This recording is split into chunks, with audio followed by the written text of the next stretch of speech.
My name is Shantae Dent. I am a birth mom.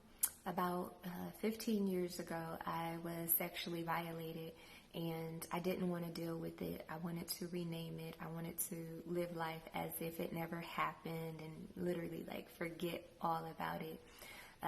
But about a month later, a very clear reminder was when I discovered I was pregnant.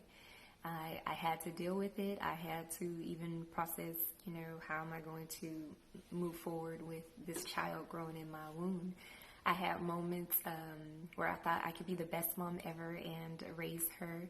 I also had moments of frustration where I wanted to have an abortion. But I finally decided that I would allow this little girl to be adopted. And it was quite the journey, quite the experience.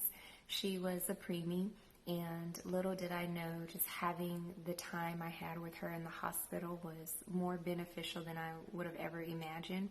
I was able to pump milk for her so she could receive all those wonderful nutrients, and I had an opportunity to sing and pray and just talk to her, and it gave me, it solidified my decision. I like to say that I was able to release her in love. And sometimes when people hear my story, it seems a little strange. Like, how could you love from a situation like that?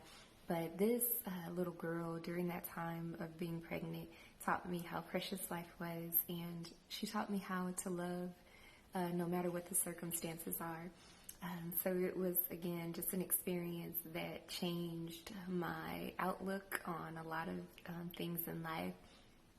So here's the interesting situation, because after she was adopted, or once she was released, there were still moments where the emotions were high. So, for example, I had days that I missed her and I was sad and I cried.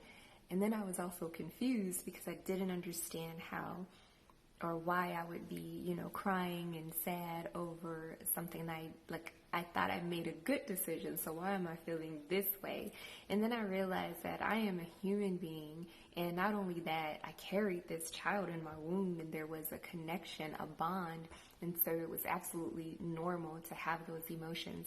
So I had to learn to be okay with feeling happy and feeling sad, feeling grateful and feeling angry, and knowing that those were normal and very natural emotions to experience.